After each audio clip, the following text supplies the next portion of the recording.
നിങ്ങളുടെ ഇഷ്ട പരമ്പരകൾ എക്സ്ക്ലൂസീവായി സൺ നെക്സ്റ്റ് ആപ്പിലൂടെ തികച്ചും ഫ്രീ ആയി ഇപ്പോഴേ ആപ്പ് ഡൗൺലോഡ് ചെയ്യൂ. പഠിച്ച് എന്തെങ്കിലും ഒരു ജോലി സമ്പാദിക്കണം എന്നുള്ളത് പണ്ടേ അവളുടെ ഒരു ആഗ്രഹമായിരുന്നു. അതിനെന്താ മാഷേ, അതിനൊന്നും ആരും ഇവിടെ ഒരു തടസ്സമാവില്ല. കല്യാണം കഴിഞ്ഞാലും അവൾക്ക് പഠിക്കാലോ.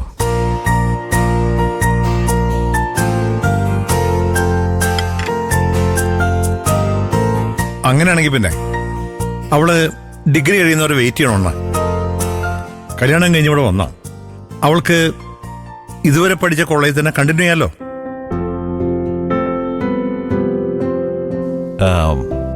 മാഷിന്റെ ഭാഗത്തുനിന്നൊരു തീരുമാനം അറിയാൻ വേണ്ടിയാ ഇന്ദുവിന്റെ ഇൻവിറ്റേഷൻ ഞങ്ങൾ അടിക്കാൻ കൊടുക്കാഞ്ഞത്. രണ്ട് കല്യാണവും ഒരുമിച്ച് നടത്താൻ പറ്റുമെങ്കിൽ രണ്ടിനും കൂടി ഒരു ഇൻവിറ്റേഷൻ കാർഡ് അടിച്ചാൽ മതിയല്ലോ. അതുകൊള്ളാം. ഞങ്ങളുടെ ആഗ്രഹം രണ്ടും ഒരുമിച്ച് നടത്തണമെന്നാ. ഒരു മകൾ ഇവിടെ നിന്ന് പോകുമ്പോ ഞങ്ങൾക്ക് വേറൊരു മകളെ കിട്ടുമല്ലോ. എന്റെ ആഗ്രഹവും മഞ്ചാടി എത്രയും വേഗം ഗൂഗിളിന്റെ കൈകളിൽ ഏൽപ്പിക്കണമെന്ന് തന്നെ.